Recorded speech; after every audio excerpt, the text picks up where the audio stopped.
बनर्जी ने तो अमित शाह को सीधे पेन ड्राइव का राज खोलने की चुनौती ही दे दी है, जिसके बाद सियासी घमासान और तेज होने के आसार हैं। ममता बनर्जी की बांग्ला में दी गई ये चुनौती जरा सुन लीजिए बांग्ला से, उसके बाद हिंदी में ट्रांसलेट कर आपको जरूर हम बताएंगे कि आखिर इन्होंने कहा क्या है, और जो साथी बांग्ला समझते हैं उनके लिए तो और भी आसान है। जरा सुनिए ममता बनर्जी कह क्या रही हैं। কয়লার টাকা কে খায়? অমিত শাহ খায়, হোম মিনিস্টার। কি করে খায়? গদ্দারের থ্রুতে টাকা যায়। গদ্দার অ্যাডপ্টেড সন হয়ে গেছে। সাথে আছে এক জগন্নাথ। জগন্নাথ ধামের জগন্নাথ নয়, পুরীর জগন্নাথ নয়, বড় ডাকাত জগন্নাথ বিজেপি। জগন্নাথের থ্রুতে টাকা যায় শুভেন্দু অধিকারীর কাছে, আর শুভেন্দু অধিকারীর থ্রুতে টাকা যায় অমিত শাহর কাছে। শুনুন, আপনাদের ভাগ্য ভালো এখনো যে আমি চেয়ারে আছি বলে না ওই পেন ড্রাইভ গুলো বাইরে বের করে দিই না। বেশি লাগালে কিন্তু বলে দিচ্ছি আমার কাছে সব পেন ড্রাইভ করা আছে, আমি কিন্তু ভান্ডা ফাঁস করে দেবো। আমি একটা জায়গা পর্যন্ত সৌজন্যতা মেনটেন করি, বাট মনে রাখবেন লক্ষণের সীমারেখা একটা আছে, দণ্ড কাটা একটা দণ্ডি আছে।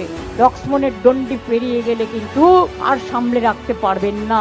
আমি অনেক কিছু জানি, বলি না শুধু দেশের স্বার্থে। तो सुना आपने, यहां ममता बनर्जी कह रही हैं कि उनके पास पेन ड्राइव है, पेन ड्राइव, जी हां, जिसमें कोयला तस्करी घोटाले से संबंधित जुड़े हुए सबूत हैं। और ममता बनर्जी ने चेतावनी दी है कि अगर केंद्र की एजेंसियां यानी ईडी और केंद्र सरकार ज्यादा दबाव डालेंगी तो वो सब राज खोल कर रख देंगी और पूरे देश में इसका जो मैसेज है वो ठीक नहीं जाएगा, पूरा देश दंग रह जाएगा। ममता बनर्जी ने कल की रैली में हजारों लोगों के सामने कहा कि अमित शाह या मोदी को उम्मीद नहीं होगी कि कोई सीटिंग सीएम इस तरह से उनको चुनौती देगा। ऐसी सियासी धौंस तो बीजेपी ही दिखाती रही है, लेकिन अब उसे पलटकर सुनने मिला है, यानी ईडी की रेड वाला दांव बंगाल में बैकफायर कर रहा है। इधर ममता सरकार ने आज आईपैक पर ईडी की छापेमारी वाले मामले में सुप्रीम कोर्ट में कैविएट एप्लीकेशन दाखिल कर दी, और दूसरी तरफ कैविएट दाखिल कर ममता सरकार ने शीर्ष अदालत यानी सुप्रीम कोर्ट से आग्रह किया है कि अगर इस मामले में कोई भी याचिका या अपील दायर की जाती है तो राज्य सरकार का पक्ष सुने बिना कोई आदेश पारित न किया जाए। आपको बता दूं कि सरकार के इस कदम का उद्देश्य यह सुनिश्चित करना है कि अदालत किसी भी एक तरफा आदेश से पहले संबंधित पक्ष को सुनवाई का पूरा अवसर दे।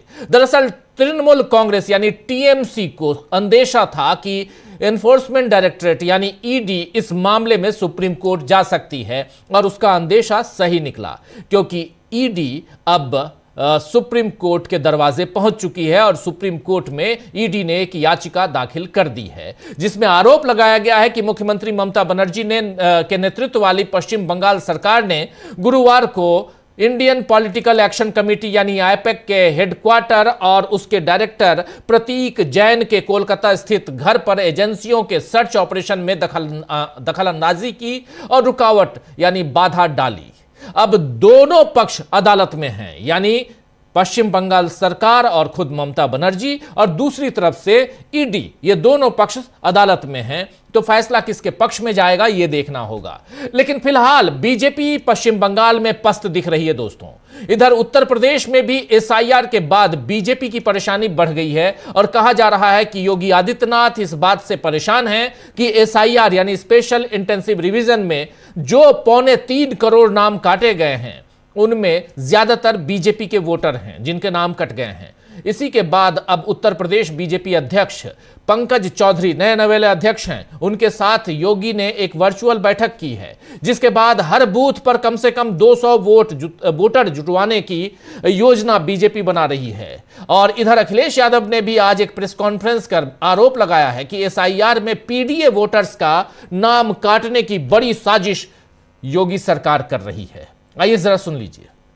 चुनाव आयोग के माध्यम से और भारत सरकार की एक्सरसाइज के बाद जो डिफरेंस नजर आ रहा है, वो डिफरेंस इतना नजर आ रहा है कि लग रहा है कि कोई न कोई साजिश षड्यंत्र चल रहा है। वोट पीडीए समाज का काटने का और अपना वोट बढ़ाने का। जब एक प्रतिष्ठित अखबार में यह बात आई कि सरकार ने ये निर्देश दिए हैं कि हर बूथ पर 200 वोट बढ़ाए जाएं, तो शक और गहरा हो जाता है। क्या कोई कल्पना कर सकता है कि एक दल ये कहे कि वोट बढ़ाया जाएगा 200, और सुनने में आ रहा है अलग अलग जिले में अधिकारी भेजे जा रहे हैं। अगर अधिकारी भेजे जा रहे हैं तो उसकी सूची कहां है?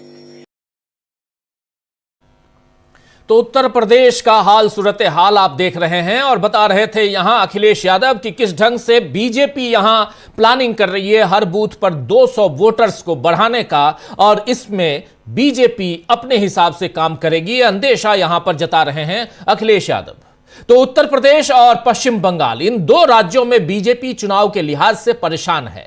वहीं जिस तरह बिहार में उसने बड़ी फतह हासिल की है, वहां भी अब नीतीश कुमार का होना क्या बीजेपी को खटक रहा है, ये सवाल उठ रहे हैं आज अचानक सवाल कैसे उठ रहे हैं और क्यों, यहां पर हम इस बात को लेकर आ रहे हैं आपके सामने कि बीजेपी को नीतीश बाबू क्यों खटक रहे हैं। दरअसल जनता दल यूनाइटेड यानी जेडीयू के बड़े नेता रहे केसी त्यागी ने प्रधानमंत्री नरेंद्र मोदी को एक खत लिखकर उन्हें, यानी वहां के मुख्यमंत्री और इनके साथी केसी त्यागी के साथी बिहार के मुख्यमंत्री नीतीश बाबू को यानी नीतीश कुमार को भारत रत्न देने की सिफारिश की है। केसी त्यागी ने चिट्ठी लिखी है प्रधानमंत्री नरेंद्र मोदी को कि नीतीश कुमार को भारत रत्न देना चाहिए, जीते जी मिल जाए। आपने कर्पूरी ठाकुर को मरणोपरांत दिया, लेकिन इनको जिंदा रहते हुए दे दीजिए। आपने अटल बिहारी वाजपेयी को मरणोपरांत दिया, लेकिन इनको जिंदा रहते हुए यानी नीतीश बाबू को जिंदा रहते हुए दे दीजिए। इसके बाद जीतन राम मांझी ने भी नीतीश के लिए भारत रत्न की मांग कर दी और खुशी जताई है। चिराग पासवान का भी यही स्टैंड है। लेकिन जेडीयू ने यानी जनता दल यूनाइटेड, जिसके मुखिया हैं मुख्यमंत्री नीतीश कुमार पिछले 20 साल से, उन्हीं की पार्टी ने इस बात से किनारा कर लिया है। जेडीयू के राष्ट्रीय प्रवक्ता राजीव रंजन प्रसाद ने कहा है कि हाल के दिनों में केसी त्यागी के कई बयान आए हैं और यह पार्टी के आधिकारिक स्टैंड नहीं है। आइए जरा सुन लेते हैं उनकी जुबानी। राजीव रंजन जो जेडीयू के प्रवक्ता है, और प्रवक्ता अगर कह रहा है तो बात में दम है, तभी तो कह रहा है, क्योंकि पार्टी का स्टैंड क्या है वो बता रहा है। सुनिए जरा।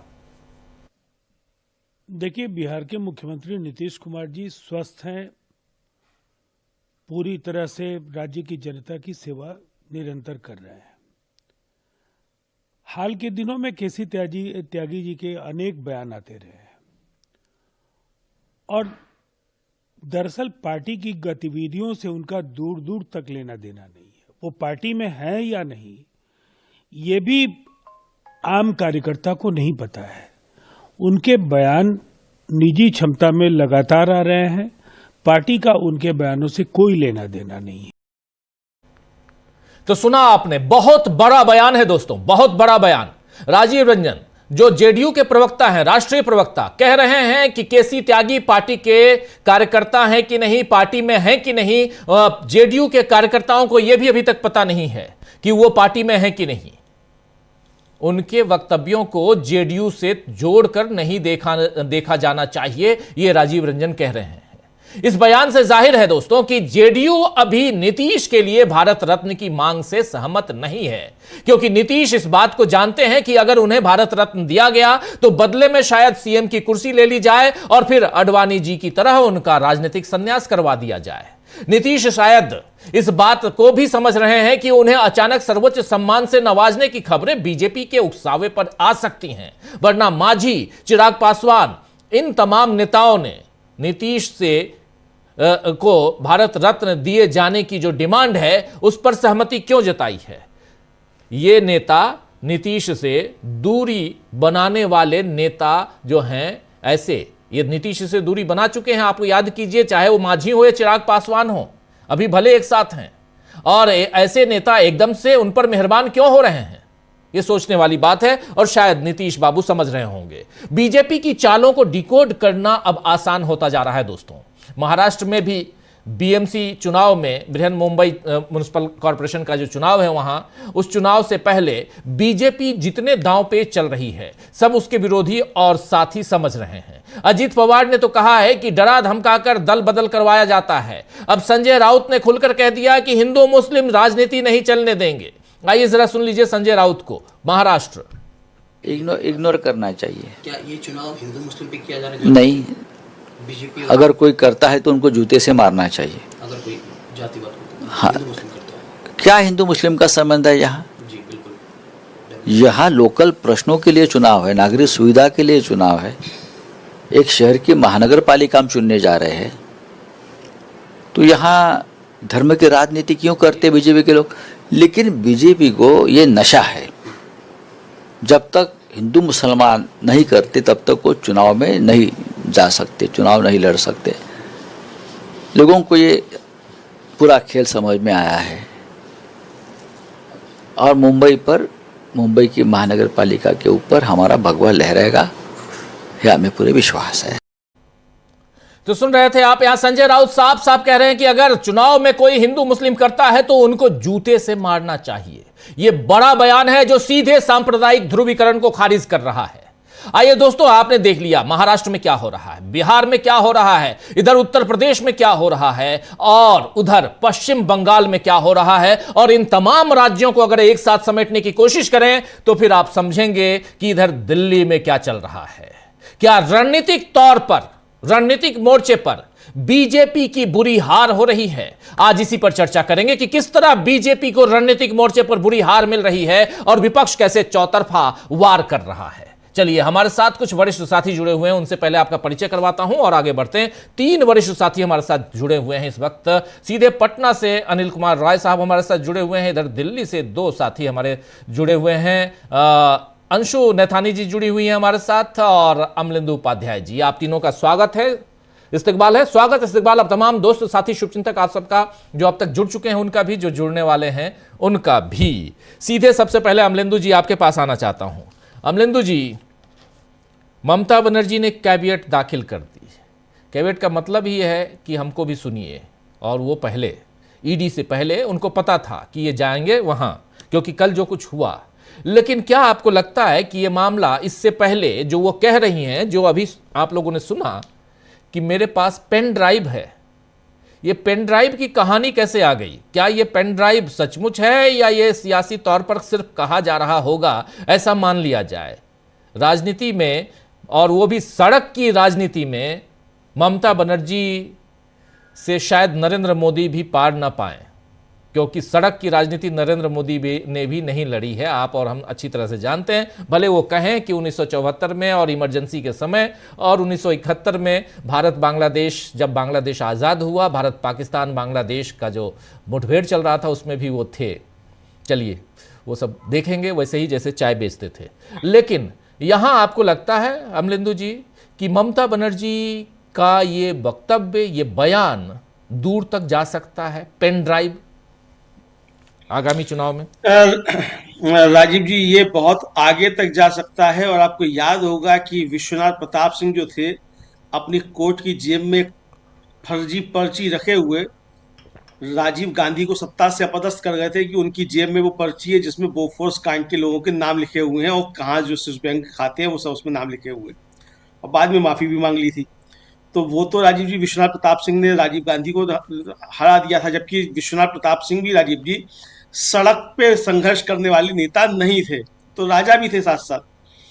तो ममता बनर्जी जो है वो तो स्ट्रीट फाइटर हैं, सड़क पे लड़ती हैं। और ममता बनर्जी जो है वो कांग्रेस के खिलाफ भी लड़ चुकी हैं, वाम दलों के खिलाफ भी लड़ चुकी हैं और बीजेपी के खिलाफ भी लड़ रही हैं। अब अंदर से किससे मिली भगत रहती है वो मसला अलग का है। लेकिन ये जो पेन ड्राइव का मसला आ गया है राजीव जी, अब जो संदेश जा रहा है पूरे पश्चिम बंगाल में, वो संदेश ये जा रहा है कि इस पेन ड्राइव में अमित शाह के मामले में कुछ टिप्पणियां हैं और शायद कुछ लिंक इनके होंगे, और इसलिए ममता बनर्जी इतनी चौड़ी छाती करके कह रही है कि तुम्हारा इस पेन ड्राइव में मामला है और मैं ये सब बता सकती हूँ, लेकिन देश में चूंकि इसका बुरा असर पड़ेगा तो इसलिए मैं खामोश हूँ, देश के वास्ते खामोश हूँ, ये ममता बनर्जी कह रही है। तो राजीव जी, अब ये मुद्दा तो एक बन गया है। दूसरी बात ये कि जो जिन शुभेंदु का वो नाम ले रही हैं, वो शुभेंदु अधिकारी पहले टीएमसी में ही थे, ममता बनर्जी के ही राइट हैंड थे। और राजीव जी, ममता बनर्जी के कई जो राइट हैंड रहे हैं वो सब नारदा सारदा घोटाले में सब फंसे रहे हैं, तो लिंक भी कुछ ना कुछ होंगे। तो शुभेंदु अधिकारी के बारे में हो भी सकता है कुछ चीजें हो, और अमित शाह के लिए अब वो कह रही हैं तो हो सकता है कि यही हो। अब राजीव जी, शंकाएं ये भी व्यक्त की जा रही हैं सत्ता के गलियारों में और राजनीति के गलियारों में कि क्या आईपैक के दफ्तर पे जो ईडी की रेड पड़ी वो वास्तव में इस पेन ड्राइव को हासिल करने के लिए ही डाली गई थी, और ये भनक लग गई थी कि कोई पेन ड्राइव है और उसमें अमित शाह और शुभेंदु अधिकारी के कोयला जो तस्करी है उससे जुड़े कोई मामले हैं और वो उस पेन ड्राइव में है सबूत उसमें, तो वो सबूत जो है वो उनसे जब्त कर ली जाए, इसके लिए वहाँ छापा डाला गया।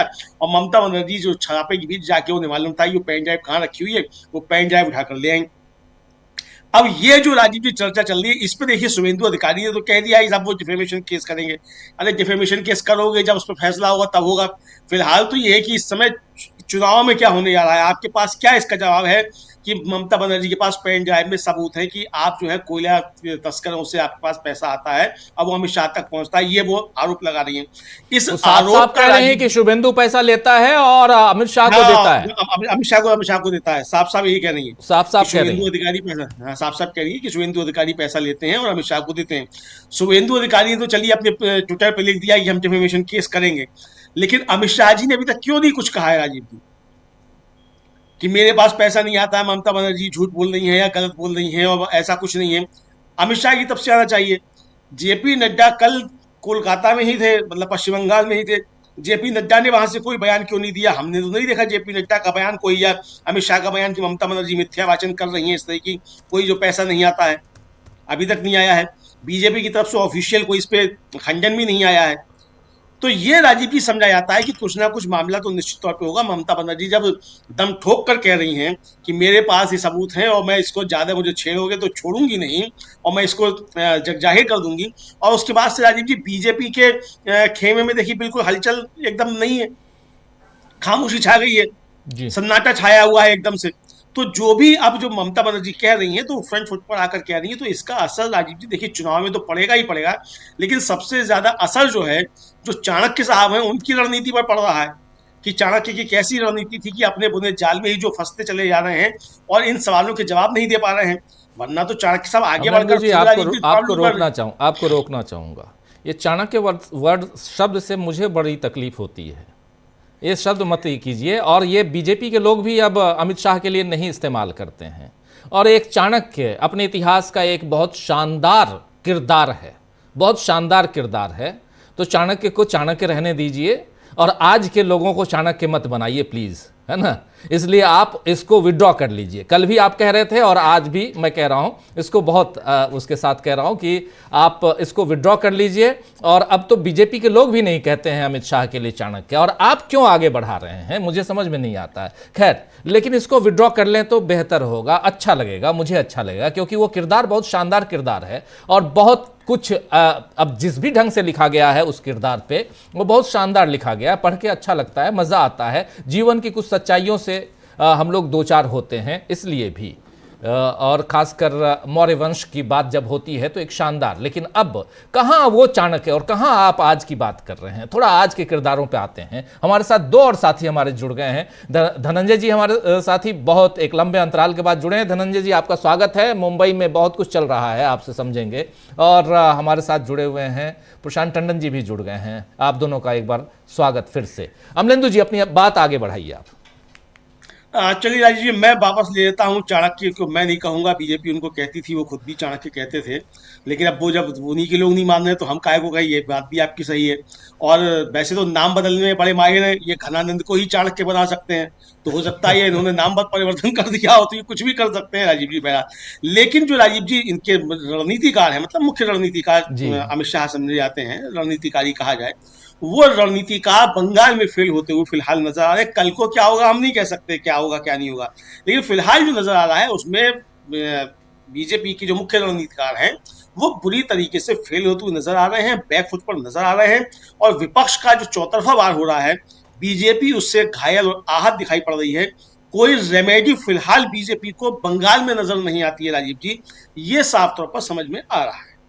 जी जी जी, बिल्कुल बिल्कुल। चलिए आगे बढ़ते हैं, जरा स्क्रीन पर हमारे तमाम साथियों को लाइए, जरा समझते हैं। और प्रशांत जी, आपके पास आना चाहता हूं, कैसे आप देखते हैं? देखिए, बहुत सारे मुद्दे हैं, कुछ मुद्दों को आप सुन चुके होंगे, कुछ मुद्दों को यहां समेटने की हम कोशिश कर रहे हैं। और रणनीतिक तौर पर कैसे यहां बीजेपी बुरी हार झेल रही है।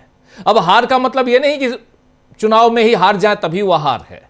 रणनीतिक मोर्चे पे आप हारते हैं और यह लगातार दिखाई दे रहा है। विंटर सेशन से आप देख रहे होंगे, विंटर सेशन, और अब तो इसी महीने की 28 तारीख से बजट सेशन आने वाला है। लेकिन उससे पहले उधर नीतीश बाबू को निपटाने की शुरुआत हो गई है। नीतीश बाबू को भारत रत्न दे दो, और मांग कौन कर रहा है? तो केसी त्यागी। और केसी त्यागी पर उन्हीं की पार्टी के प्रवक्ता खुले तौर पे कह रहे हैं कि वो हमारी पार्टी में है भी नहीं है। जब हम आएंगे अनिल कुमार रॉय साहब के पास तो ये और विस्तार से बताएंगे। एक तो ये बात है। दूसरी तरफ एसआईआर पे हम लोग बाद में भी 2-4 और एपिसोड बनाएंगे, जिस पे उत्तर प्रदेश के एसआईआर पे बात करना जरूरी है, बहुत जरूरी है, उस पर और खुल के बात करेंगे। लेकिन तीसरी महत्वपूर्ण बात है वो यहां की है, पश्चिम बंगाल की है, और जिसमें अब पेन ड्राइव बीच में लेकर ममता बनर्जी आ गई हैं। ये पेन ड्राइव की कहानी जरा समझाने की कोशिश कीजिए कि इस पेन ड्राइव से ममता बनर्जी में और अमित शाह और नरेंद्र मोदी की राजनीति में एक फर्क ये है, प्रशांत जी आप सब समझते होंगे, सहमत होंगे मेरी बातों से, कि ममता बनर्जी सड़क, और कल आप भी बता रहे थे, नंदीग्राम, सिंगूर, ये यहां से निकली हुई ममता बनर्जी हैं, उससे पहले भी। लेकिन ये उस दौर की बात मैं कर रहा हूं, 2009 की बात कर रहा हूं, 2006, 7, 8 की बात कर रहा हूं, उस दौर की। और वहां से निकली हुई ममता बनर्जी, ये पेन ड्राइव कहां तक, कितना आगे ममता बनर्जी की राजनीति को और इस बिल्कुल सामने मुहाने पर चुनाव है ले जा सकता है? रामधारी सिंह दिनकर रश्मि रथी में कहते हैं कि नाश मनुष्य पर छाता है, पहले विवेक मर जाता है। जी, पहले विवेक मर जाता है। यही दिखाई दे रहा है कि एसआईआर में आपको डिजायर्ड रिजल्ट्स मिल रहे थे। जी, एसआईआर के जरिए आपने बिहार को ले लिया, कोई लहर किसी को नहीं दिखाई दी थी, बाद में कुछ लोगों को लहर दिखाई दी, लेकिन 90% स्ट्राइक रेट की लहर बिहार में एसआईआर ने पैदा की। उत्तर प्रदेश में राजीव जी 54 ऐसी सीटें हैं जहां 5000 वोटों से हार जीत हुई है, और एसआईआर वहां पे क्या कर रहा है उसका मैं एक छोटी सी बानगी रखूंगा। उसके बाद आप देखिए कि पश्चिम बंगाल में यही काम हो रहा था, और पूरी ममता बनर्जी हो चाहे विपक्ष हो, वो डिफेंसिव थे, कि वो असहाय थे कि करें क्या, सिवाय इसके कि हेल्प सेंटर बना दें, लोगों की मदद करें। लेकिन वो तो बीएलओ के को बाईपास करके प्री फिल्ड फॉर्म आ रहे हैं, सॉफ्टवेयर आ रहे हैं, एल्गोरिथम जो कि नाम उड़ा रहे हैं। तो असहाय थी पॉलिटिकल पार्टियां कि क्या करें। सुप्रीम कोर्ट एसआईआर पे सुनवाई नहीं कर रहा, वो सेमिनार कर रहा है, आप भी सुनते हैं। वो कॉन्स्टिट्यूशन क्लब की सेमिनार है जो वहां चल रही है, कोई फैसला उसमें नहीं हो पा रहा है और ना होगा। वैसे ही होगा जैसे अमरिंदर जी कल बता रहे थे कि 8 तारीख को सुनवाई थी, 8 तारीख को सुनवाई थी। सुप्रीम कोर्ट ने ये कहा, माननीय दोनों बेंच के दोनों जजों ने, कि अभी बहुत अहम मुद्दे पे हम बात कर रहे हैं, इसके बाद एसआईआर पे बात करेंगे। वो अहम मुद्दा क्या था? कुत्ते, स्ट्रे डॉग्स, वो बहुत अहम मुद्दे हैं। जिसकी जुबान नहीं है, जो कुछ बोल नहीं सकते, उनके प्रेमी, डॉग लवर्स और डॉग हेटर्स, इन दोनों के बीच, पेट के खिलाफ कोई पेट के पक्ष में, ये दोनों के बीच लड़ाई सुप्रीम कोर्ट में है। ये बहुत अहम मुद्दा है अहम, लेकिन एसआईआर उससे ज्यादा अहम है। बट वहां कहा गया, टिप्पणी पे मैं नहीं जाता हूं, आप भी सही कह रहे हैं, बस ये रख रहा हूं। और आप जानते हैं कि हम लोग उस दिन अपनी मुलाकात इसलिए नहीं हो पाई क्योंकि मैं दिन भर इंतजार कर रहा था कि एसआईआर पर सुनवाई हो और हम लाइव लेके आए, नहीं हुई सुनवाई। जी, तो सुप्रीम कोर्ट से कोई मदद नहीं मिलती दिखाई दे रही है। पॉलिटिकल पार्टियां हेल्पलेस हैं, क्या करें। अखिलेश यादव पूर्व मुख्यमंत्री हैं, आप देखिए उनके बयान, आज भी उनके बयान आए हैं किस तरीके से वो 200 पर पोलिंग बूथ को बढ़ाने की बात हो रही, सब कुछ हो रहा है, और उसके बीच में आप ईडी लेकर घुस गए आईपैक के दफ्तर में। अब ममता बनर्जी, ये उम्मीद नहीं बीजेपी ने की थी कि ममता बनर्जी की प्रतिक्रिया ऐसी आएगी, क्योंकि ईडी का खौफ जो है वो केवल दो ही लोगों ने तोड़ा है, राजीव जी, राहुल गांधी ने और ममता बनर्जी ने। जी, बाकी सब विपक्षी पार्टियां भी ईडी से डर जाती हैं। राहुल गांधी इसे परवाह नहीं की, और फाइनली वो कोर्ट ने अब वो नेशनल हेराल्ड का मामला किनारे कर दिया, और ममता बनर्जी ने उसको, जिसको अंग्रेजी में कहते हैं कि by taking the bull by the horns, आमने सामने आके खड़े होकर लड़ ली वो। बीजेपी इसके लिए तैयार नहीं थी। और अभी जेपी नड्डा की बात हो रही थी, बीजेपी क्यों नहीं तैयार है, उसका भी कारण है। एक तो बीजेपी के अंदर, क्योंकि किसी को नहीं मालूम होता है कि बीजेपी में कि अमित शाह और मोदी के लेवल पे क्या होने जा रहा है, किसी को कोई खबर ही नहीं होती। इन लोगों को मीडिया से खबर लगती है, जैसे नोटबंदी के बारे में अरुण जेटली को मीडिया से खबर लगी थी, वित्त मंत्री थे उस वक्त।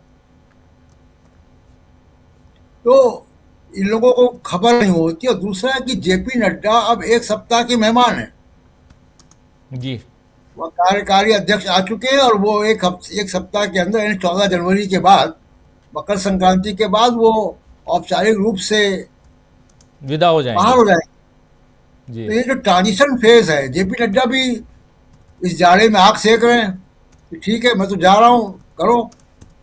तो बीजेपी के अंदर भी बहुत सहमति नहीं दिखाई दे रही है, जिसको कहते हैं कि लड़ने की इच्छा। और बीजेपी का जो कंस्ट्रक्ट है, जो नैरेटिव है, आप देखिए कि बीजेपी का जो नैरेटिव है वो बेसिकली गांधी परिवार को लेकर और हिंदू मुसलमान को लेकर, उसके अगर तीसरी कोई चीज होती है तो बीजेपी के सिलेबस के बाहर की चीज है वो। ये बीजेपी के सिलेबस के बाहर की लड़ाई आ गई, और इसलिए ममता बनर्जी ने इसमें कई गोल एक साथ कर दिए। आपने ध्यान दिया होगा कि कांग्रेस और सीपीएम के भी बहुत ही वैसे बयान आए ममता बनर्जी की आलोचना करते हुए। जी, वो क्यों आए हैं कि ममता बनर्जी ने एंटी इनकम्बेंसी को साफ कर दिया। जो वो सोच रहे थे कि एंटी इनकम्बेंसी होगी तो कुछ वोट बीजेपी को मिले, कुछ हम लोगों को भी मिलेगा, तो वो एंटी इनकम्बेंसी का बुखार ममता बनर्जी ने उतार दिया। इसलिए नाराजगी वहां भी है। तो जो भी नाराजगी ममता बनर्जी से थी, जो आरोप थे, वो सब अब बड़ी लकीर खींच दी ममता बनर्जी ने। और सबसे अहम बात यह है कि देखिए इंस्टीट्यूशंस कैसे काम करते हैं, ब्यूरोक्रेसी कैसे काम करती है, अदालतें कैसे काम करती हैं। सच बात ये राजीव जी कि ये कागज उड़ा के देखते हैं कि हवा का रुख किधर है। जी, और अगर जनता बहुत खिलाफ है, जनता सड़कों पर है, जनता में आक्रोश है, तो कोर्ट भी थोड़ा सा जो है वो पीछे हटता है कि नहीं, इसमें उसके ऊपर भरोसा कम होगा। और जो सच बात भी है कि अगर कोर्ट ऐसे मामले पे कल अगर ममता बनर्जी की गिरफ्तारी का आदेश दे दे, आप सोचिए क्या होगा। 250 कोर्ट सीटें आएंगी भी- ममता बनर्जी को। जी, आज ही बोल रहा हूं, 250 सीटें आएंगी। और अगर आप बिल्कुल ब्लैक एंड व्हाइट कानून के हिसाब से देखें तो कोर्ट को ममता बनर्जी की गिरफ्तारी का आदेश दे देना चाहिए। जो ईडी के आरोप है उस आधार पे, जो कि हमेशा कोर्ट, ईडी और पुलिस जो मांग कहती है कोर्ट कर देता है। तो अगर कोर्ट ये काम कर दे तो जनता का जो आक्रोश है, जनता का जो गुस्सा है, जनता का विश्वास कोर्ट के प्रति कम होगा। इसलिए कोर्ट ने सुनवाई नहीं की। देखिए जज जो है वो 24 घंटे का जज होता है, वो कहीं भी सुनवाई कर सकता है, अपने घर में कर सकता है,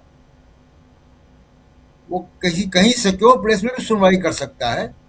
तो सुनवाई तो हो सकती थी, ऐसा नहीं कि सुनवाई नहीं हो सकती थी। अगर वहां पर भीड़ थी तो पीछे के दरवाजे से जाके जज साहब अपने घर पर सुनवाई कर सकते थे। किसी और सिक्योर प्लेस में सुनवाई कर सकते थे और फैसला कर देते, लेकिन उस फैसले से बात और बिगड़ जाती।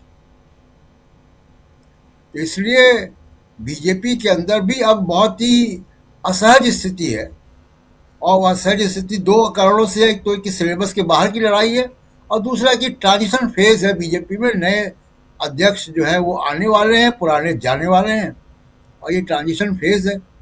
गलत समय चुना बीजेपी ने और अमित शाह ने या मोदी ने, जो भी सेंट्रल, मैं मोदी अमित शाह को अलग अलग करके नहीं देखता हूँ। तो इसलिए ये शुरुआत जो हुई है बंगाल के इलेक्शंस की, वो पहले ही जो है, जिसको कहा जाए कि आप साइकोलॉजिकली जो है हार करके आप वहाँ पे जा रहे हैं बंगाल में, और वो बिहार की तरह से इतना आसान नहीं होगा जैसे हो सकता था। सेकेंड राउंड में आऊँगा तो यूपी के बारे में दो एक आंकड़े दूंगा, यूपी में SIR में क्या चल रहा।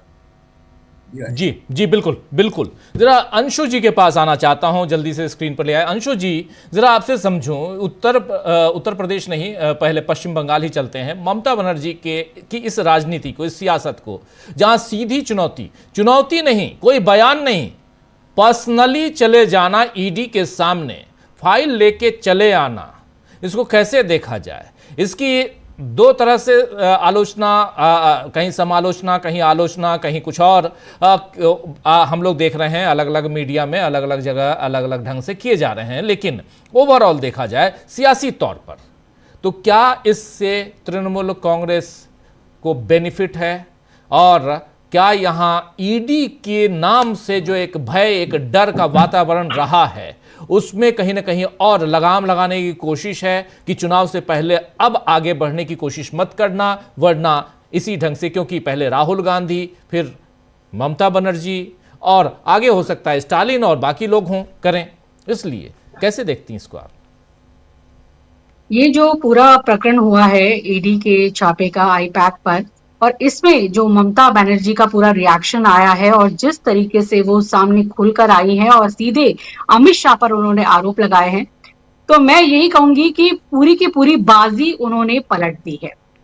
बीजेपी का तो हमेशा ही ये खेल रहता है, आप देखिए जहां पर भी चुनाव होते हैं उससे पहले जो रूलिंग पार्टी होती है उसके ऊपर इसी तरह CBI, ईडी, ये तमाम एजेंसी उसके छापे शुरू हो जाते हैं। ये हमने झारखंड में भी देखा था कैसे हेमंत सोरेन के ऊपर इस तरह से लगातार उनको फंसाया गया था और उनके ऊपर तमाम मामले डाले गए थे, और ऐसे कई जगह देखते हैं कि उनकी यही स्ट्रैटेजी है। लेकिन पश्चिम बंगाल में मुझे लगता है ये स्ट्रैटेजी पूरी तरीके से फेल कर गई है और बीजेपी को यहाँ मुंह की खानी पड़ गई है। टाइग्रेस जो कह रहे हैं ममता बनर्जी को उनके दल के नेता, तो वो शायद बिल्कुल ठीक कह रहे हैं कि एक टाइग्रेस की तरह से उन्होंने हमला किया है, एक शेरनी की तरह। और केवल ना वो वहां ऑफिसेज में पहुंची, अपनी फाइल्स लेकर आई, उन्होंने कोलकाता की सड़कों पर मार्च निकाला, और इस बीच उनके सारे सांसद हैं जो वो पहुंच जाते हैं अमित शाह के घर, घेराव कर लेते हैं, और किस तरह से वो कर रहे हैं वो नजर आ रहा है कि पूरी आक्रामक रणनीति से उन्होंने मुकाबला किया। इसकी बिल्कुल उम्मीद बीजेपी को नहीं रही होगी, क्योंकि उनको लगता है कि हमारी जो ये ईडी है, CBI है, ये सब तो बस हमारे ऐसे बेहतरीन प्यादे हैं कि इससे तो हम कभी हार ही नहीं सकते और ये कभी गलत नहीं जा सकते। लेकिन अब ये इतना गलत चले गए हैं कि जिससे बीजेपी का नुकसान तय नजर आ रहा है। अब देखिए दोनों पक्ष कोर्ट में चले गए हैं। अगर कोर्ट में भी आप मान लीजिए किसी भी तरह से अगर ममता बनर्जी के खिलाफ कोई फैसला आता है या कुछ चीज ऐसी आती है, तो साफ तौर से उन्हीं को सहानुभूति भी मिलेगी और उनको विक्टिम की तरह भी देखा जाएगा, और इस तरह भी देखा जाएगा कि वो ही एक इतनी हिम्मती नेता है आज के दौर में, इतनी हिम्मती CM है, ऐसे तो कोई नहीं कर सका, चाहे वो हेमंत सोरेन हो या फिर हमने देखा था उस समय हेमंत बिस्व शर्मा के साथ भी ऐसा ही किया था उन्होंने। हालांकि वो बाद में शामिल हो गए, लेकिन स्ट्रैटेजी यही रहती है बीजेपी की। लेकिन ममता बनर्जी जैसा हिम्मत और साहस तो कोई नहीं दिखा पाया, और पूरा उन्होंने खेल पलट दिया, पूरी बाजी यहाँ पर उन्होंने पलट दी है। तो अगर अब कोर्ट में भी उनके अगेंस्ट में कोई फैसला आता है, तो इससे जो है चुनाव पूरी तरीके से बदल जाएगा, TMC को और ममता बनर्जी को इसका फायदा मिलेगा। आप ये देखिए, बिल्कुल सही कह रहे थे प्रशांत जी की एंटी इनकम्बेंसी को भी खत्म कर दिया है यहाँ पर ममता बनर्जी ने, कि उन्होंने तो अपने आप को ही अदर साइड ऑफ दिखा दिया है कि बीजेपी जुल्म ढा रही है और हम उनसे संघर्ष कर रहे हैं। ममता बनर्जी हमेशा अपने आप को एक संघर्षशील नेता पोर्ट्रे करने में सफल रही है और ये जो चीजें हैं वोटर्स के मन में उनके प्रति जो एक पॉजिटिविटी है या उनकी एक ये लड़ाकू की छवि है उससे उनको मजबूती देती है। तो यही छवि उनकी यहाँ पर मजबूत हुई है। जब वो सिंगूर में भी बैठी थी आंदोलन में, आपने सही कहा, उन्होंने सड़कों की राजनीति हमेशा की है। 25-25 दिनों का उन्होंने वहां पर भूख हड़ताल की, इतने दिनों तक वो बैठी रही। हालांकि उसको कुछ भी कहा जाए कि वो राज्य के हित में था या नहीं था, लेकिन उन्होंने अपनी जिजीविषा से, अपने सड़क की कहा जाए पॉलिटिक्स से और इस तरह से आंदोलन से, हड़ताल से उन्होंने फैसले पलटवाए हैं। और बीजेपी ने उनको खुद मौका दे दिया है कि वो आज लोगों के सामने एक ऐसी नेता ना नजर आए कि जिनकी सरकार से सवाल पूछे जा रहे हो, बल्कि उनको एज अ विक्टिम या उनको संघर्ष करता हुआ वो सड़कों पर वो नजर आ रही है।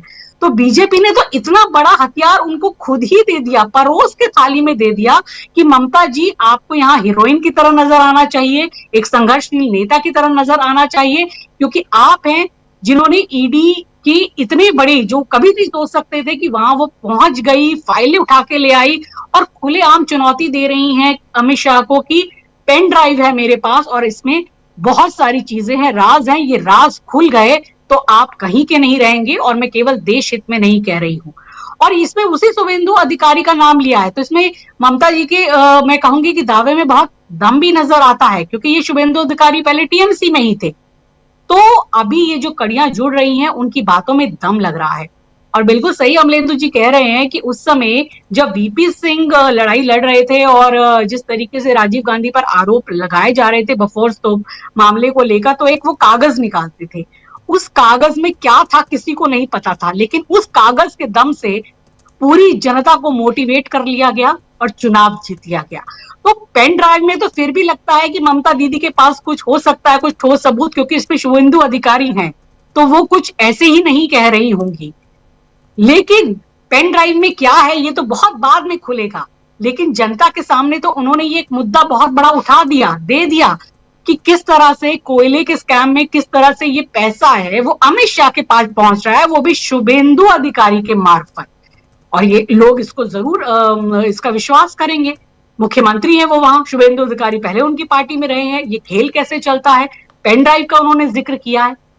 तो ये तो कहते हैं कि ताश के पत्तों में जैसे पूरी बाजी पलट दी जाती है ना, जैसे क्रिकेट के मैच में होता है कि 2020 मैच में एक टीम बड़ा जीत रही होती है, लेकिन अचानक जो दूसरी साइड के खिलाड़ी हैं उनके 2-3 खिलाड़ियों को जब वो आउट कर देते हैं उनके सही बैटिंग लाइन के, तो खेल कैसे पूरा पलट जाता है। तो ममता दीदी ने यहाँ पे खेल पलट दिया है और अपने आप को उन्होंने संघर्षशील और एक जिसे कहा जाए एक लड़ाई लड़ने वाली, एक जुझारू एक नेता के रूप में पेश किया है। तो यहाँ तो अब ये सवाल ही नहीं होगा, उसे ममता जी से कोई इतना ज्यादा नहीं पूछेंगे कि आपके इतने सालों के शासन को लेकर सवाल की बात नहीं होगी। अब बात यहाँ ये मुद्दा होगा कि केंद्र सरकार या कैसे बीजेपी येन केन प्रकरण चुनावों को जीतने के लिए कुछ भी करती है, चाहे वो एसआईआर हो। एसआईआर के मामले को भी लेकर अभी ईसीआई को चिट्ठी लिख चुकी है ममता बनर्जी कि यहाँ पर जो लोग हैं उनको हिरास करने के लिए ये सारी प्रक्रिया की जा रही है। तो वो हर जगह से अपनी लामबंदी कर रही हैं। दिल्ली में भी जो उनके तमाम नेता हैं वो घेराव कर लेते हैं, सड़कों पे नजर आते हैं, ममता बनर्जी को देख रहे हैं कि कितना सपोर्ट कर रहे हैं, जब महुआ मोहित्रा और ये सब डेरेक ओब्रायन सबको घसीट के ले जाया जा रहा है। ये सारी छवियां लोगों के अंदर जाती है, वो उसको देखते हैं। ये आजकल इमेज एंड परसेप्शन सबसे बड़ी चीज है और ये परसेप्शन बना दिया ममता बनर्जी ने। और ये परसेप्शन बनाने में खुद बीजेपी ने उनको सहयोग किया। कहेंगे जिसे ना कि अपने पैर पे कुल्हाड़ी नहीं मारी है, कुल्हाड़ी पे ही पूरा को पूरा पैर दे मारा है बीजेपी ने। अब वो ऐसे किससे कैसे बचेंगे? आप कह रहे हैं कोई बयान नहीं आया है, क्या बयान दें वो? शुभेंदु अधिकारी ने जरूर ट्वीट किया हो, लेकिन अब इतना बड़ा आरोप है तो अब क्या बोलेंगे अमित शाह इस पर? तो एक बहुत बड़ा मुद्दा यहाँ पर कैच कर लिया है और ममता बनर्जी यहाँ आसानी से छोड़ने वाली नहीं है। जो दूसरे प्रदेशों में जिस तरह से इन्होंने कर लिया वो ये बंगाल में नहीं कर पाएंगे, क्योंकि बंगाल एक बहुत अलग तेवर का राज्य है। ममता बनर्जी एक बहुत अलग तेवर के मुख्यमंत्री हैं जो सत्ता शासन में भी रहते हुए विपक्ष की राजनीति भी करती हैं और उसको बड़ा स्ट्रांगली करके दिखाती हैं। सेंटर के विरुद्ध वो जिस तरह से बोलती हैं, नरेंद्र मोदी के विरुद्ध भी वो जिस तरीके से तमाम बयान देती हैं और अमित शाह के खिलाफ भी वो जिस तरह से आई इस पूरे ईडी के छापों के प्रकरण में आईपैक के बाद, तो ये साफ दिख रहा है कि उन्होंने पूरा बदल दिया है, पलट दिया है खेल को। जी बीजेपी वर्सेस टीएमसी तो है ही है, अब ये बिल्कुल ममता वर्सेस मोदी एंड शाह हो गया है और ये एक बहुत बड़े लेवल पर इनको ले गई है और चुनाव में टीएमसी को फायदा नजर आ रहा है। अगर न्यायालय में इनको कुछ नुकसान होता है तो भी टीएमसी को फायदा होगा, ये मुद्दा उछलता है पेन ड्राइव का तो भी टीएमसी को फायदा होगा। अब देखना होगा बीजेपी को कोई नया दांव, कोई नया पैंतरा लाना होगा इससे भी बढ़कर, और देखते हैं कि वहां पर अब क्या षड्यंत्र रचा जाएगा, क्योंकि उनके तो एक मतलब सधे हुए फॉर्मूले थे, वो वही यूज कर रहे थे। ईडी, एसआईआर जो उन्होंने बिहार में किया, दूसरे स्टेट में किया, लेकिन यहां ममता दीदी ने काफी उनकी रणनीति को धक्का पहुंचाया है। जी जी बिल्कुल बिल्कुल, बिहार की बात आप कर रहे हैं, जरा चलते हैं बिहार। अनिल कुमार रॉय साहब, आखिर ये चल क्या रहा है, जरा समझें आपके जरिए। हम पश्चिम बंगाल भी, और पश्चिम बंगाल पे आप कुछ कहना चाहते हैं जरूर जोड़िए, लेकिन नीतीश कुमार को भारत रत्न देने की सिफारिश, डिमांड अभी से क्यों? जी धन्यवाद। सबसे पहले एक छोटी सी टिप्पणी पश्चिम बंगाल के मामले पर, इसके बाद फिर बिहार की बात करूंगा कि राजनीति हमेशा परसेप्शन पर चलती है और ममता बनर्जी ने पेन ड्राइव का मुद्दा उछाल करके परसेप्शन क्रिएट किया है कि भाजपा या उसका जो संगठन है या उसके जो लोग हैं तो पूरी तरह भ्रष्टाचार पर आधारित है। यह मैसेज देने में वह कामयाब हो गई है। दूसरी बात कि जिस तरह फाइल उठा लेने की बात है, जो साहस उन्होंने दिखाया है, या जिस तरह लोगों के पास जाती है कि राजनीति में हमेशा हीरो को पसंद किया जाता है और ममता बनर्जी ने अपने इस कृत्य के द्वारा, अपने इस काम के द्वारा हीरो के रूप में अपने को, पश्चिम बंगाल की हीरोइन के रूप में अपने को स्थापित कर दिया है। जी जी जी, जी। लेकिन उत्तर, यहाँ बिहार जी, अब बिहार की बात करते हैं कि केसी त्यागी जी बहुत पुराने आदमी हैं, संघर्ष करके और काबिल भी आदमी हैं। मैं उनकी प्रशंसक, व्यक्तिगत रूप से मैं उनका प्रशंसक भी रहा हूँ। वे पढ़ने लिखने वाले भी आदमी हैं, लिखते भी हैं। लेकिन एक बात आपने गौर की कि सारी काबिलियतों के बावजूद केसी त्यागी जी कभी भी किसी महत्वपूर्ण पद पर नहीं रहे। सांसद बने वो अलग बात है, लेकिन किसी बहुत महत्वपूर्ण पद पर राजनीति में वो नहीं रहे हैं, कि हमेशा लगभग एक उपेक्षित रहे हैं। जदयू के महासचिव भी थे। अभी इस बात को रिलेट करके राजीव रंजन जी के उस बयान के साथ रिलेट करके देखिए कि हाँ, उसके पहले एक बात और याद कर लीजिए कि अपनी इसी उपेक्षा के कारण कि उनके लड़के ने देखा कि जदयू में अब इनका कोई स्थान नहीं है, अब बूढ़े हो गए कि अब जदयू में कोई स्थान नहीं पा सके। उनका लड़का निराश होकर के, मैं उसको निराश होना कहता हूँ कि निराश होकर के वह भाजपा में चला गया है। तो इस बात को राजीव रंजन जी के बयान के साथ रिलेट करके देखिए कि उन्होंने कहा है कि वो जदयू में है भी या नहीं, इसकी कोई गारंटी नहीं है। इसका मतलब कि जदयू में उनका अब कोई स्थान नहीं है। यह राजीव रंजन कह रहे हैं, यह प्रमाणित कर रहे हैं कि जदयू में उनकी कोई पूछ नहीं है, कोई स्थान नहीं है। ये अब चूंकि वे भी राजनीतिज्ञ हैं, इसलिए अपनी महत्ता को स्थापित करने के लिए मैं समझता हूँ कि उन्होंने नीतीश जी की नजर में कि इस बात को है सो कहा कि उनको भारत रत्न मिलना चाहिए। लेकिन इसके साथ ही दूसरे आयाम पर भी नजर रखनी चाहिए लोगों को कि यही बात जीतन राम मांझी भी दोहरा रहे हैं कि निश्चित रूप से और बिहार की जो राजनीति है वो आपको अभी भी संशयग्रस्त और स्थिर दृष्टि से आप उसको देखेंगे कि अभी भी लगेगा नहीं कि सब कुछ स्थिर हो गया है। अभी भी दाव पेच जैसे लग रहा है कि कोई किसी को ढकेल करके आगे बढ़ जाना चाहता है, कोई किसी को पीछे खींच देना चाहता है। इस तरह की राजनीति अभी भी यहाँ पर चल रही है। सरकार बन जाने के बावजूद, बाहर से सब कुछ स्थिर स्थिर दिखने के बावजूद अंदर से भीतरघात चल रहा है।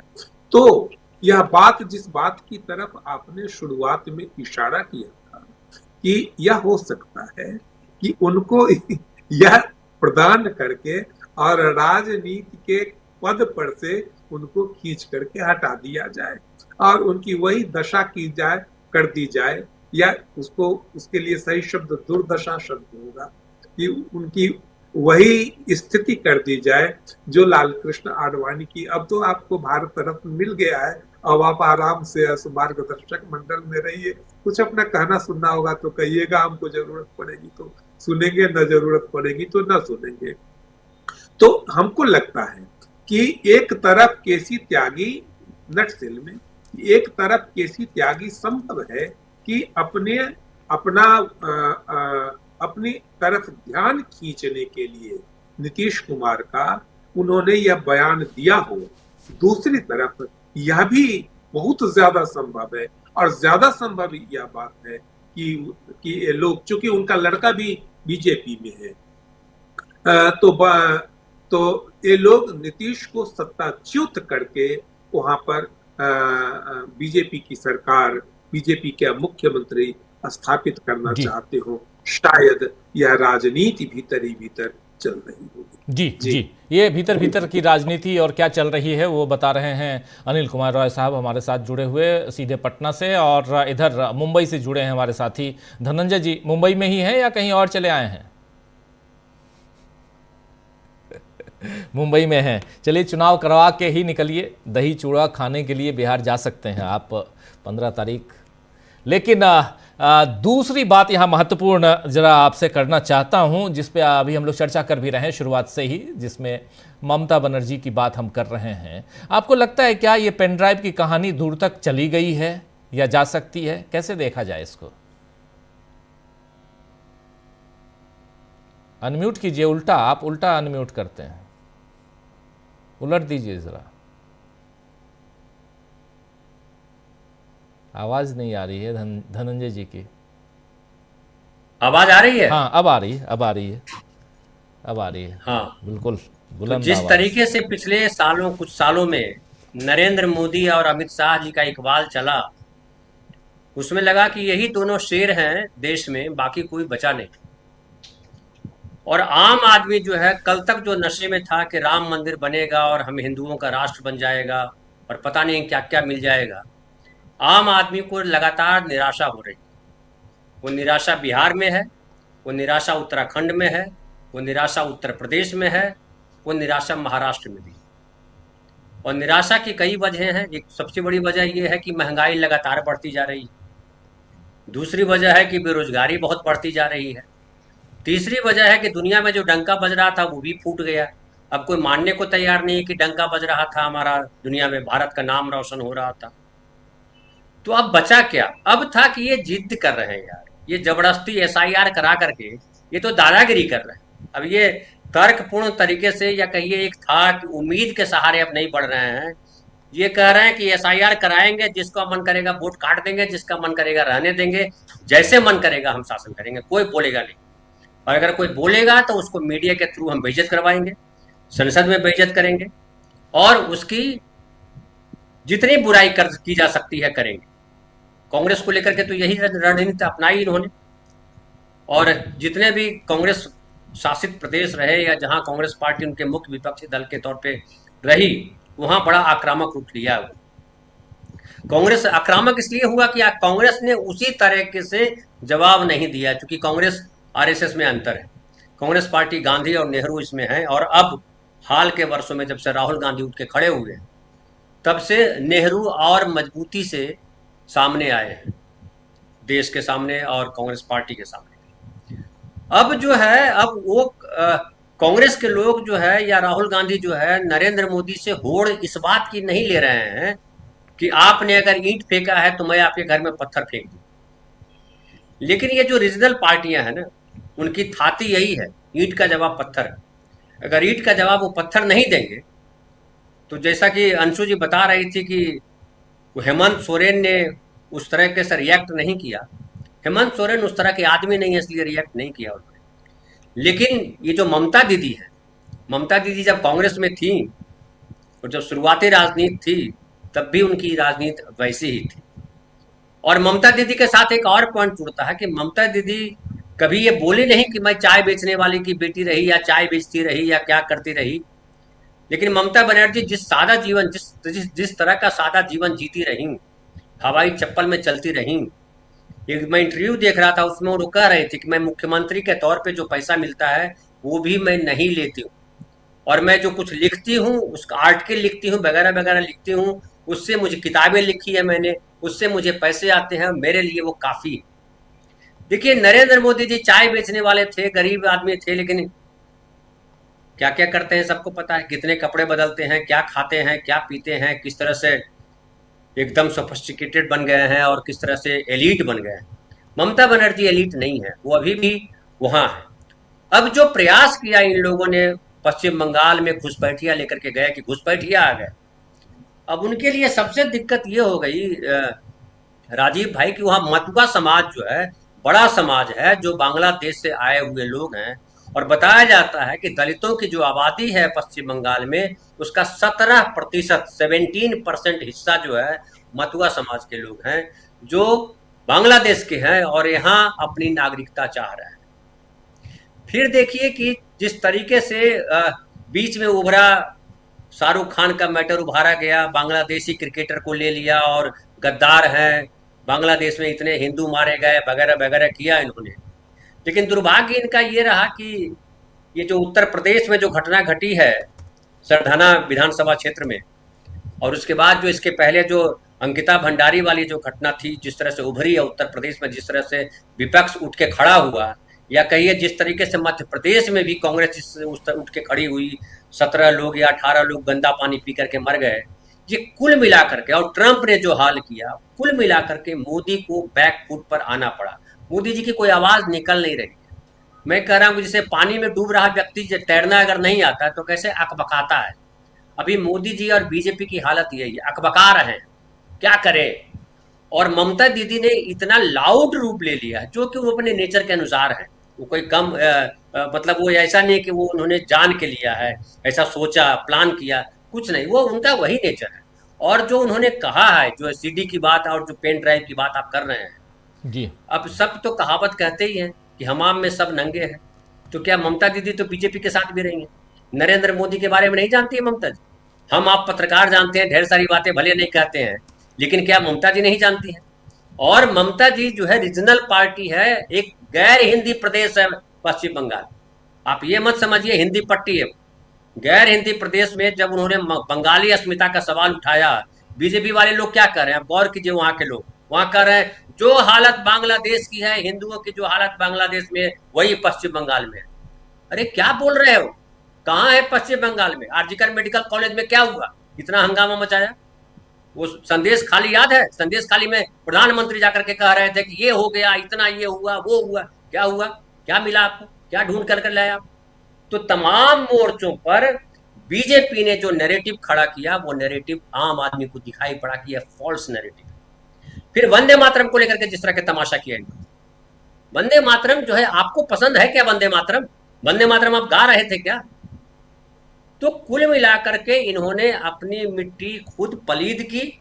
लेकिन वो मिट्टी पलीद ज्यादा इसलिए हो गई है कि अब मीडिया जो है, जो गटर मीडिया है, गटर मीडिया के पास भी तारीफ करने के कोई शब्द नहीं रहे। और आप इसका उदाहरण ले लीजिए कि वो जो खूब जोर जोर से चिल्लाते थे, अंग्रेजी में बोलते थे, कौन भारत चैनल है जिसके जो गोस्वामी जी हैं, वो अब खिलाफ बोलने लगे। उनके अभी रिपोर्टर को धकिया दिया उत्तर प्रदेश में, भाग इधर से, और ये इसको कहते हैं कॉलर पकड़ के धक्का दे देना पुलिस वाले। ये तो अब इनकी हैसियत हो गई है। तो फिर ट्रंप ने जो किया आज भी कि भैया हमसे बात ही नहीं किया ये आदमी। तो किसी मोर्चे पे नरेंद्र मोदी जिस मोर्चे पे काम कर रहे थे, वो हालांकि मैं जानता हूं कि वो नैरेटिव खड़ा किया गया था मीडिया के द्वारा, सबसे बड़ा उसमें रोल मीडिया का था। अब मीडिया जो है खुद बैकफुट पे है, क्योंकि उसकी प्रतिष्ठा का सवाल खड़ा हो गया है। आप याद कीजिए कि एनडीटीवी ने ही इंदौर वाले प्रकरण में हाईलाइट किया, इंदौर वाले प्रकरण को जो जवाब दिया उस पत्रकार ने, वो एनडीटीवी का पत्रकार, वहां के ब्यूरो चीफ, जिन्होंने एडिटर वहां के, जिन्होंने कहा कि भाषा तो ठीक करो।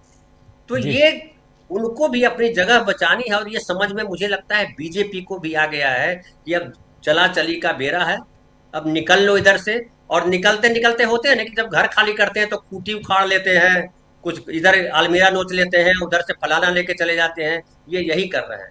लेकिन मुझे लगता है कि ये बहुत बेइज्जत होके जाने वाले हैं, इतनी आसानी से जाएंगे नहीं, इनको अभी बेइज्जत होना भी बाकी है।